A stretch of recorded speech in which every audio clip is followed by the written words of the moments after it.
श्री गणेशाय नमः। मोहिनी एकादशी व्रत कथा। अर्जुन ने संयम और श्रद्धा से युक्त कथा को सुनकर श्री कृष्ण से कहा, हे मधुसूदन, वैशाख माह की शुक्ल पक्ष की एकादशी का क्या नाम है तथा उसके उपवास को करने का क्या विधान है? कृपा कर यह सब मुझे विस्तार पूर्वक बताइए। अर्जुन ने संयम और श्रद्धा से युक्त कथा को सुनकर श्री कृष्ण से कहा, हे मधुसूदन, वैशाख माह की शुक्ल पक्ष की एकादशी का क्या नाम है तथा उसके उपवास को करने का क्या विधान है? कृपा कर यह सब मुझे विस्तार पूर्वक बताइए। मैं आपको एक एकादशी व्रत का महात्म्य सुनाता हूँ। वैशाख माह के शुक्ल पक्ष की एकादशी का नाम मोहिनी एकादशी है।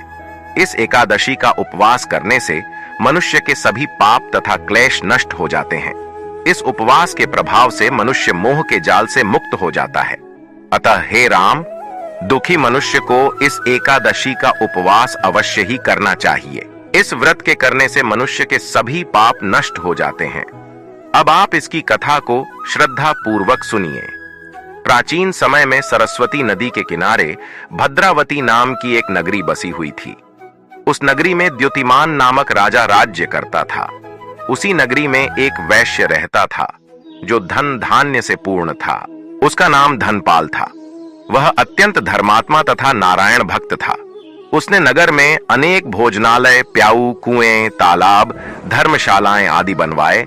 सडी डीकों के किनारे आम, जामुन, नीम आदि के वृक्ष लगवाए, जिससे पथिकों को सुख मिले। उस वैश्य के 5 पुत्र थे, जिनमें सबसे बद्धा पुत्र अत्यंत पापी व दुष्ट था। वह वेश्याओं और दुष्टों की संगति करता था।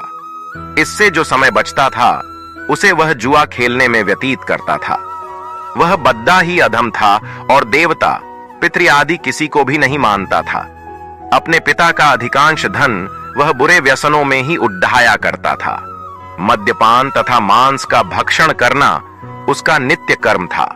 जब काफी समझाने बुझाने पर भी वह सीधे रास्ते पर नहीं आया तो दुखी होकर उसके पिता, भाइयों तथा कुटुंबियों ने उसे घर से निकाल दिया और उसकी निंदा करने लगे। घर से निकलने के बाद वह अपने आभूषणों तथा वस्त्रों को बेच बेचकर अपना गुजारा करने लगा। धन नष्ट हो जाने पर वेश्याओं तथा उसके दुष्ट साथियों ने भी उसका साथ छोड़ डाल दिया। जब वह भूख प्यास से व्यथित हो गया तो उसने चोरी करने का विचार किया और रात्रि में चोरी करके अपना पेट पालने लगा। लेकिन एक दिन वह पकड़ गया, किंतु सिपाहियों ने वैश्य का पुत्र जानकर छोड़ दिया। जब वह दूसरी बार पुनः पकड़ा गया तब सिपाहियों ने भी उसका कोई लिहाज नहीं किया और राजा के सामने प्रस्तुत करके उसे सारी बात बताई। तब राजा ने उसे कारागार में डलवा दिया। कारागार में राजा के आदेश से उसे बहुत कष्ट दिए गए और अंत में उसे नगर छोड़ने के लिए कहा गया। दुखी होकर उसे नगर छोड़ना पड़ा। अब वह जंगल में पशु पक्षियों को मारकर पेट भरने लगा। फिर बहेलियां बन गया और धनुष बाण से जंगल के निरीह जीवों को मार मार कर खाने और बेचने लगा। एक बार वह भूख और प्यास से व्याकुल होकर भोजन की खोज में निकला और कौटिन्य मुनि के आश्रम में जा पहुंचा। इन दिनों वैशाख का महीना था। कौटिन्य मुनि गंगा स्नान करके आए थे। उनके भीगे वस्त्रों की छींटें मात्र से इस पापी को कुछ सद्बुद्धि प्राप्त हुई। वह अधम अर्षि के पास जाकर हाथ जोड़कर कहने लगा, हे महात्मा, मैंने अपने जीवन में अनेक पाप किए हैं।